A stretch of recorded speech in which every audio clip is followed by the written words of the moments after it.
Joal Fadiouth nga xamante ne dañuy safoo lii di petit déj ñu door rek rubrique actualité bi ak sa ponk bu njëkk di ab laaj di peut-on impulser une trajectoire de développement au Sénégal di laaj bi nga xamante ne moom nga samp.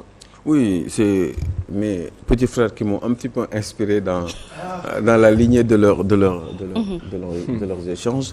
Et ça donne envie justement de continuer de parler un petit peu économie. Et puis essayer de voir un peu par rapport à cette question qui est posée pour xam véritablement est-ce que dëgg mën nañu développer Sénégal.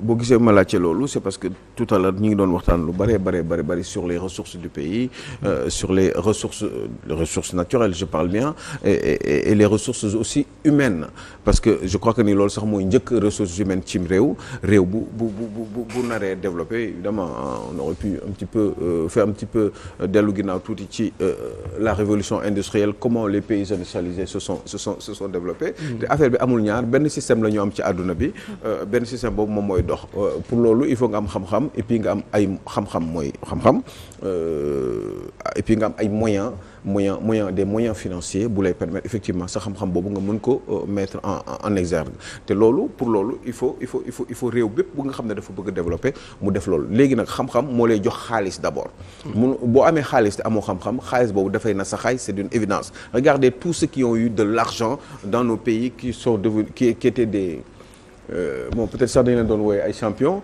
c'était des milliardaires de ce pays-là. xool leen nan la ñu amee seen xaalis est-ce que liggéey véritablement dëgg-dëgg moo taxoon ñu am ay xaalis ou dañ leen ko may wala dañu amoon ay relations avec certains milliardaires ou certains hommes d'affaires qui sont puissants et qui sont dans le monde. Eh ben ñoom ñoo xam par des systèmes de commission ak yu demee noonu ils se sont retrouvés wala parce que tout simplement ces gens étaient gentils et qu'ils les aimaient bien et que ils les ont aidés justement à avoir de l'argent pour mettre en place quelque chose dans leur propre pays. Mais finalement boo xoolee ñoom ñëpp regardez bien Sénégal ngeen xool un milliardaire au Sénégal boo xam ne dafa am xoolee na un milliardaire sénégalais boo xam ne am na 1000 personnes buy xëy ci moom chaque jour. Sénégal un pays de 18 millions d'habitants. En fait man 1000 laa wax 1000 mooy junni. man gis naa benn affaire quoi. Youssou Ndour day avancer ci IGFM. non Youssou mooy Ndour groupe bi yëpp non groupe bi yëpp 5 entités yëpp. Combien d'employés? 1000 et quelques. non Youssou Ndour ne paye pas 1000 personnes. Aujourd'hui Youssou bon loolu lañ déclaré lan wax. oui bon amul benn entreprise loolu lañ déclaré ni quand il parle mais. koo xamante ni c'est privé. am 1000 emplois. waaw xool leen. non parce que il faut que ñu dem simple quoi parce que Sénégalais yi ñuy déglu il faut ñu dem simple. parce que man pour man milliardaire dafa war a am au Sénégal dafa war a créer ay emplois. ñu bari sax. Donald Trump est milliardaire. Donald Trump te keroog laa ko benn kilifa wax Trump il faut $1 million par jour pour l'entretien par jour. Ouais, son tour sa tour là. Trump tour bi. Il faut $1 million par jour, il faut 30 à 31 millions de dollars par mois. nga multiplier ko par 12 nga xam pour entretien bi kese entretien par jour. Donc on peut comprendre cela mais ñu dellu si waat ma insister waat là-dessus parce que réfléchissons ensemble en sénégalais. parce que ñuy déglu aussi. parce que il faut ñu commencer di xam un milliardaire quelqu'un moo tax gisoo un milliardaire qui est milliardaire pendant 10 ans suñu maam yu baax yi fi nekkoon ay milliardaires ñu lay tudd seen tur. wax dëgg yàlla leen yàlla yërëm mais man damay wax dëgg rek te yàlla tax lan la ñu créé ba nekk milliardaire. mais Donald Trump est passé par l'immobilier au départ affaire suuf mais yamul ci jaay suuf rek jënd suuf wala négocier ay suuf développer ko et puis jaayaat ko parce que valeur bi yokku na wala yu demee noonu après il est parti dans l'immobilier. Est-ce que gis ngeen fii un magnat de l'immobilier boo xam ne dafa am ay sociétés yoo xam ne loolu lay def. Au Sénégal on a le fonds national de l'habitat loolu état waru ko woon gérer ay kilifa ñoo waroon di gérer yooyu nekk ñu leen di woy les magnats de l'immobilier. On l'a pas au Sénégal te loolu yaa ngeen imaginer ñaata nit lay développer loo ci réew mi dem leen ci yeneen sociétés yi ngeen di dégg fii nga leen di dégg ñu leen di wax ni seen coow yi ñii di créer ay tàngal ñii di créer ay meew sociétés yooyu ngeen xool leen en général naaru libanais yi ñoo leen moom. bëgguma tudd ay tur. mais am na. regardez hein. y a un gars qui a des cités hein cité Kébé à Kaolack. non Babacar Ngom amul 1000 emplois. non 1000 laa la wax de junni ah. junni nit yoo xam ne chaque jour dañuy ñëw xëy si ci sa béréb. non waxuma ay emploi direct ay machin ay ñii di ñëw di jënd si ginnaaw la yow waxuma loolu. non emploi direct di xëy jëg non am ko ah. peut-être am na mais c'est tellement rare bu gisee ma bëgg échanger ngeen c'est pour qu'on réfléchisse ensemble. qu'on comprenne Kangam tu voulais. non en fait je voulais juste dire que avec le cas de Ndiouga Kébé j'ai vu à Kaolack il y a le cité Kébé. je sais pas mais quartier bi yëpp ñoo ay parcelles la en fait. ci côté il y a une entreprise boo xam ne Ndiouga Kébé daf ko fi bàyyi je rappelle que kii xam ngeen Dassault Aviation. Dassault bàyyee moom moo créé woon ay avions yu ndaw yooyu. ok waaw. tey jii nii ay Airbus ak yëpp ñoom ñu ngi ci biir. mën nañ joxe ci ay parts pour gën a indi yeneen borom xam-xam ñu bokk ci cooki bi pour concurrencer Airbus. waa États-Unis ak yu demee noonu. Boeing j'allais dire. mais est-ce que niveau bi maanaam fii ñi yoroon dëgg bi yor di neex est-ce que amoon nañ. xam-xam amuñu woon xam-xam. dañu tombé ñu am xaalis ñu may leen wala ñu jox leen wala ñu dem bitim réew am ñu leen jox xaalis. mais amuñu ko pardon. mais foofu Alioune usine laitière. yoo xam ne ay meew kese lay jaay ci réew mi meew dootul duggati ci réew mi. ñu koy def pëndaxu meew et cetera est-ce que am na fi. déedéet da ngay dem jëndi meew bi nga ñëw nga publicité ko fi. nga ne diw moo neex fekk yow xamoo sax li ngay wax. gars yi ngay dóor. parce que tout simplement meew boobu yow bitim réew nga ko jëndee. kenn xamul sax contenance entière wu meew boobu. et le pire dans ça mooy meew boobu noonu. dañuy jugee ba Australie. parfois. day jugee parfois ba Australie. sori na il faut plus de 24 heures pour aller en Australie. ba pare exonération bi presque c'est nul. alors que boo jëlee usine bu nga xamante ni fii la jëlee meewam di ko defaree fii mën nañ ko fayloo ba 26%. d'exonération. te yemul foofu. te meew boobu noonu. day dem 2 à 3 mois wala 2 ans du périmé. looloo lay wan ni baaxul. meew lu mu gën a gaaw a yàqu rek. gën a baax wax na dëgg. meew su bu fekkee dafay def ñaari fan ñetti fan yàqu. moo gën a baax meew miy def 3 mois 2 ans meew ba baaxul. d'accord champion dañ koy créer d'accord naa. waaye champion il faut nga koy choisir. il faut que nga choisir ay borom xam-xam. il faut que moom ay nit ñoo xam ne dañuy nekk fii di liggéey ba léegi on ne réfléchit pas. chaque année ñaata tracteur la ñu dugal fii je dis tracteur parce que tracteur yeeg moissonneuse batteuse tout ce qui est matériel agricole dañ ko soxla pour développer pour am autosuffisance alimentaire il faut que ñu am une culture extensive mënatuñu xaar ay nawet ak yooyu pourtant ça fait 40 ans kenn xalaatagu ko ba tey toujours ku ñëw rek da nga naan nan lay def pour bay mi ñu ne la da ngay wuti tracteur da ngay def ceci nga dem ci baykat bi mu ne la lii laa bëgg nga ne bon xaaral ma dem jëndali la ko musoo toog xalaat ni yow war nga ko mën a defal yow transfert de technologie rek ngay xalaat mais transfert de technologie mais ki yor technologie moom bés bu la ko joxee dégg leen ma bu baax. bés bu la ko joxee mais dootoo jënd ci moom waaw moom xanaa dafa dof mais moom day def lu ko neex. ngeen yaakaar ni chinois yi laa wax ñoom seen train bi ñu yor nga xam ne léegi moo gën a gaaw TGV mais ngeen yaakaar ni tubaab yi ñoo leen ko TGV France moo ko créé. France amuñu ressource waaye chinois yi ont tout fait pour avoir non seulement même TGV bi mais plus rapide dépassé nañ loolu léegi ngeen yaakaar ni ñoom ñoo leen jox technologie boobu. déedéet ñoom ñoo def seen xam-xam mais amul ku mën a ku dàq tabax léegi chinois ci àdduna. tabax laaw tabax tali tabax ay pont tabax tout ce que vous voulez mais pourquoi ñun duñu toog di xalaat yooyu pourtant on a des ingénieurs. ponts et chaussettes. ñoo xam ne ci bitim réew la ñu jàngee waaye bi ñu ñëwee ñoom lan la ñu def dañuy dem liggéey ci tubaab boobu parce que tubaab boobu créé na société boo xam ne moom mën na ci liggéey pour nekk cadre.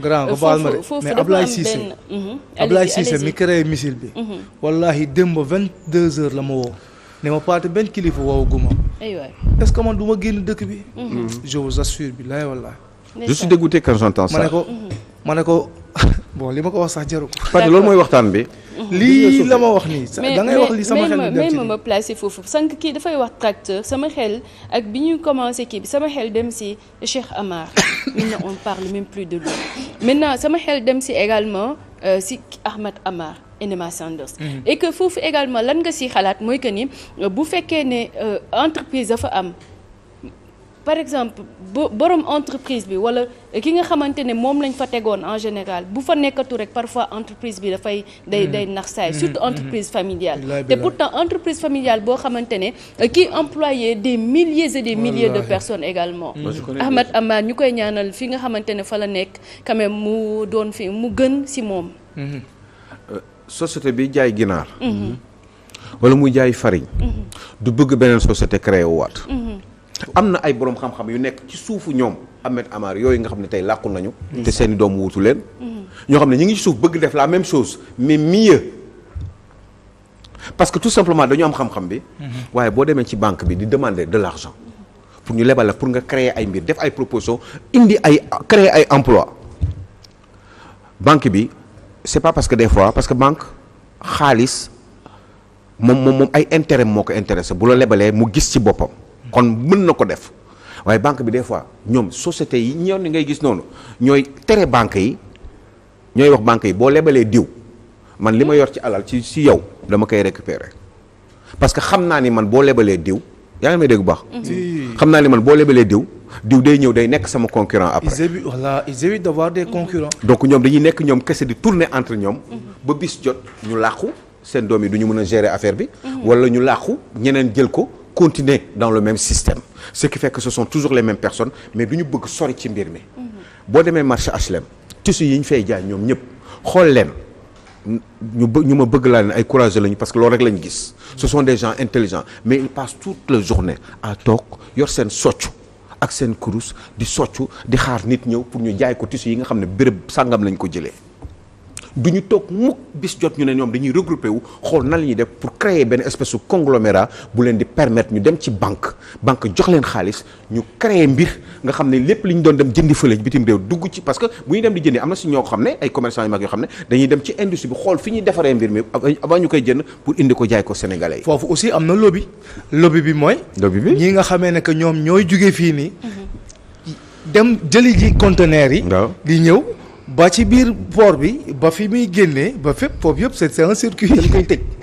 dañ koy tëj mais aussi suñu socioculture parfois dafay daw man ak Aliou Sow bokk ndey ak baay ak Safiatou ubbeendoo entreprise loolu c'est plutôt asiatique xam nga ndax comprendre dana kenn ku nekk sénégalais bi day préférer moom entreprise boppam que mu bokk ak ay doomu baayam que muy bokk ak ay doomu ndeyam que muy bokk ak ñi mu bokkal pour di créer parce que danaan bon dama ciy ëppale wala du ko gérer bu baax wala soo bëggee tekki soril say mbokk parce que boo investir ci say mbokk wala nga jege say mbokk mën nga daal loolu alors que l'union fait la force loolu dafa war a jeex yooyu yëpp ñàkk jàng la parce que sa mbokk bu mënul mënoo ko teg ci benn position ci sa biir société parce que du la avancer loo fii tey ji nii man su ma amee société bu mag sama yaay dina ma ne jëlal diw nga dugal ko jàppale ko. wallaahi forcément. man am naa xarit boo xam ne dans le sud-est de la France tout ce qui est les Hautes-Alpes moom moo gérer la plus grande société buy gérer transport express lépp luy comme poste la ko lépp luy transport colis machin moom moo koy gérer dans le sud-est. dafa liggéey pendant 20 ans il en a eu marre d'abord il était employé il a acheté l'entreprise il l'a développé jàngam soriwul de bac rek la am dugg ci entreprise bi. après il l'a acheté. patron moo ko jaay entreprise bi mu développé ko gën ko yokk am xaalis waaye bi mu baree xaalis ba pare mu sonn ci liggéey bi mu ne du xaar ba dem retraite day jaay entreprise bi parce que il a suffisamment d'argent. rakkam bi nga xam ne ñoo bokk ndey ak baay déglu na bu baax. rakkam ñoo bokk ndey ak baay moom bi muy yore société am rakk ji professeur de ski la. entre pendant l'hiver entre le mois de décembre ak le mois de mars avril waaye le reste du temps ci société de transport lay liggéeyee waaye société de transport bi muy liggéeyee société de transport concurrent wu magam la dégg leen baax société de transport wu magam la te pourtant tous les dimanches ñoom ñooy daje ci seen kër yaay pour naan apéro dégg ngeen baax Willy la tudd bëgg jaay ak société bi parce que neen dafa sonn ak yu demee noonu frère am dem pour négocier pour jënd ko frère am amul xaalis bu doy mu jaay ko beneen concurrent dégg ngeen mu bu baax ndey ak baay léegi pourquoi mu def loolu selon yow. mais parce que frère am amul xaalis bu doy pour jël entreprise bi. ok. bu doon fii sama yaay ne ma dama iñaan. sa yaay ñu ko. billaay dëgg la. mais tu es d'accord. d'abord wii lii laa wax avant loolu. moom son frère Arnaud liggéeyul woon. ci entreprise am moom. concurrent ba la doon liggéeyal. waaw. waaye bi mu desee ba moom borom entreprise bi di frère am bi mu paree laa wax exemple laa leen jox pour ñu comprendre état d'esprit. bi mu bëggee jaay affaire bi frère bi proposé wu na pour jënd ko waaye frère bi amul suffisamment d'argent pour jënd ko. daf ko jaay keneen beneen concurrent koo xam ne dafa bëgg développer aussi je crois que sax concurrent boobu ci biir entreprise bi la nekk aussi. mooy patron. D'accord. C'est une question d'état d'esprit. D'accord. Ce pays-là a besoin d'être développé moo tax wax est-ce que wax ànd na. coow àndul ak liggéey xel. moo tax rek justement pour vous dire que ne pour développer ce pays-là. man ay considérations techniques yooyu intéressé mooy état d'esprit mooy defar réew. état d'esprit la. très important.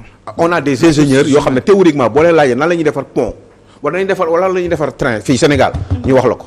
waaye mënuñu ko parce que amuñu moyens yi amuñu suffisamment de ressources humaines pour le faire. c'est impossible il faut que mu am ñu leen di dimbali mooy li ngeen di wax noonu transfert de technologie boobu te transfert de technologie boobu mais nit ki bu yor ay bagaasam mais moom du la ko jox. mais bu la ko joxee mais lu tax mu la koy jox. kii yow am nga sa pétrole mais développé ko génne ko yow asi gasal bu dee am nga matériel bi. d'accord lu tax ay ñoom wut saaj ak yooyu ñëpp jógee ay Australie. Australie ay immigré ñoo fa demoon. ay indien lañ fa fekkoon gis nga fii li ñu fa war a wax ci àdduna bi il faut ñu koy wax sénégalais. ay kii aborigène lañ fa fekkoon ay nit yoo xam ne nit ñu ñuul lañu ak des cheveux lisses. léegi daaneel foofu ñu dem ci deuxième ponk bi ñooñu ñu mujjee. ay nit yoo xam ne dañu immigré ci île boobu Australie. bi ñu immigré foofu ñoo dem réew mi ñu avancé ba développé ko tey jii nii tey Woodside bi ngeen di dégg c'est une société australienne spécialisée dañu am ay nit ñoo xam ne certainement dañu judd rek am ay xam-xamu suuf xam-xamu comme Macky Sall waaye dañ ko développé ci seen bopp ba créer li nga xam ne mooy tout ce qui est ressource minière ba ci ay pétrole ak yu demee noonu lu ñu koy génnee moo tax ñu mën capable ñëw tey fii ci Sangomar d'accord ak Ndar di kii seen pétrole waaye nag comme seen xam-xam la ak seen matériel la bu leen iñaane seen alal boobu xaalis xam-xam mooy xaalis. d'accord alors Alioune deuxième ponk bi le phénomène de la séparation des pouvoirs dans le régime politique sénégalais. muy deuxième point bi. voilà xam nga boo gisee ñuy wax séparation des pouvoirs c'est une question d'organisation. béréb buñ ci nekkee fii nii ñu toog nii dañ yow yaa koy organiser. parce que yaay xool mbir mi nuñ koy defee. Alioune kañ la war arrêté doo arrêté. mais dama war a arrêté normalement. waaw dama lay non parce que wax la rek ni bu fekkee dañu ci déggoo ñun ñëpp ba ñu ne yow la dama war a arrêté. bu ma ko defuma yoon. ak keneen. donc réew nekkoo si yoon. waaw dem d'accord une séparation mais kii ma rek xëy na dinaa ko mos a tàmm ndax xëy na dama ko jikkawoo moo tax xëy na suy réew yi développé wu.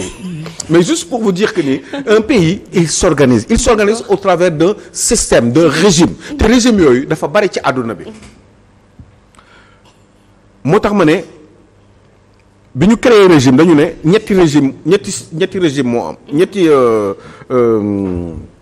régime de séparation des pouvoirs mooy am ñu ne am na réew yoo xam ne buur bi mooy décider comme ay Qatar ak yooyu demee noonu ay réew comme ay Dubaï ak yu demee noonu wala ay presse bi mooy décider wala Arabie Saoudite mais am na réew yoo xam ne ñun suñu réew yi nga xam ne dañu jóge ci la société occidentale ñun dafa am ñuy façon bi ñuy doxalee léegi ñu ne ñun dañu am réew boo xam ne ni ñu ko organiser mooy ci rapidement un président de la République moo xam ne moom mooy chef de l'exécutif moom mooy gérer le pouvoir exécutif moom la ñuy fal ñu exécuter ko ci ay falin mu organiser réew mi ñu jox ko am yaakaar ci moom pendant benn diir mooy mandat ñu ne on a un régime un pouvoir judiciaire boo xam ne tamit mi ngi taxaw mais pouvoir judiciaire boobu ay ñooñu amuñu dañ fi nekk rek pour liggéey pour def liggéey organiser l'organisation et le fonctionnement de la justice ñu ne dañu am beneen pouvoir boo xam ne pouvoir législatif la maanaam Assemblée nationale ñoom ñooy contrôler exécuté mooy le pouvoir exécutif di xool lépp lu muy def di saytu li muy def mooy les politiques publiques ak tout ce que vous voulez ba pare di voter loi yi bu ñu ci d'accordé ñu voter ko bu ñu ci d'accordul en majorité ñu bañ ko voter ñu ne léegi réew moomu il faut que mu am une séparation des pouvoirs maanaam ku nekk sa pouvoir da nga ci yaa yor sa càggalu guy président bi yor na càggalu guyam ak pouvoir ak son gouvernement muy pouvoir exécutif Assemblée nationale pouvoir législatif yor na càggalu guyam rôle am mooy di contrôler di def ay propositions de loi et di surveiller liggéey bi nga xam ne pouvoir exécutif bi moom lay def waaye kooku est-ce que mën na est-ce que loolu nekk na ci système boobu noonu ngeen di gis est-ce que bu ku nekk respecté woon liggéeyam ci ay anam yu leer mais balaa anam yi sax ci ay falin yu leer ñoom avant ñuy dugg ci béréb boobu président bi avant muy nekk président de la République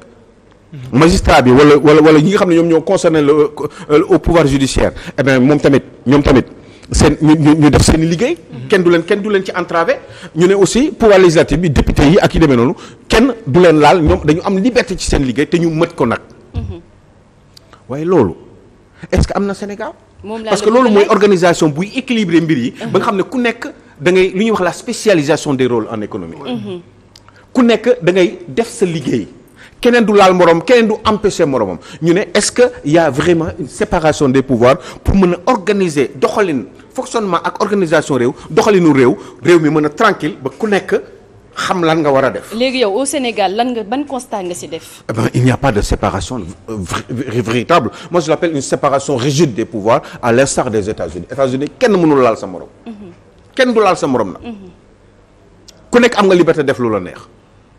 mais fii mënul am séparation des pouvoirs parce que Pathé tey jii nii bu ma koy man exécutif bu may yóbbu Pathé ca pouvoir législatif ba maanaam def ko député mais Pathé à un moment donné bu ñu tolloo ci benn situation mais dina bàyyi xel ni man maa ko fi indi. c'est sûr c'est sûr. est-ce que dégg ngeen ma. bien sûr waaw bien sûr. Aliou Sow bu xëyee suba fal le ministre de la justice di def pression ci procureur de la République.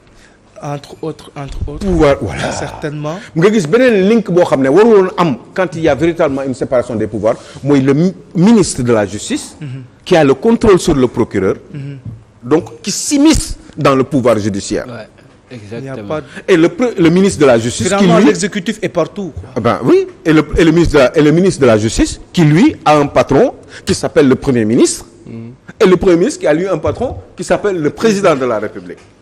Donc est-ce que séparation parce que séparation des pouvoirs mooy laale warul am ku nekk da ngay def sa liggéey. ci anam yu mu war a leere te yoon organiser liggéey boobu waaye benn obligation. mooy kenn warul laal moromam mooy séparation des pouvoirs mooy olof. su ma mën a wax ci olof ma ko.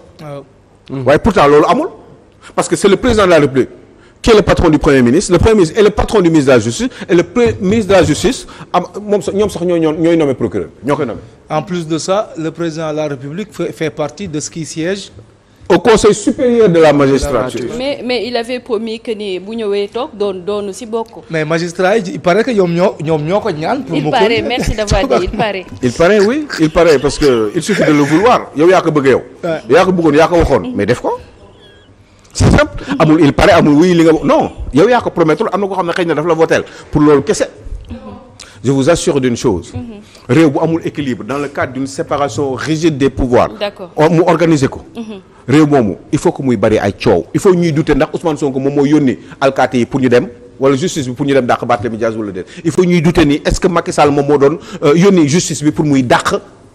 léegi Ousmane Sonko entre autres. pour vous dire que ni il faut que mbir yi mu tant que c'est clair.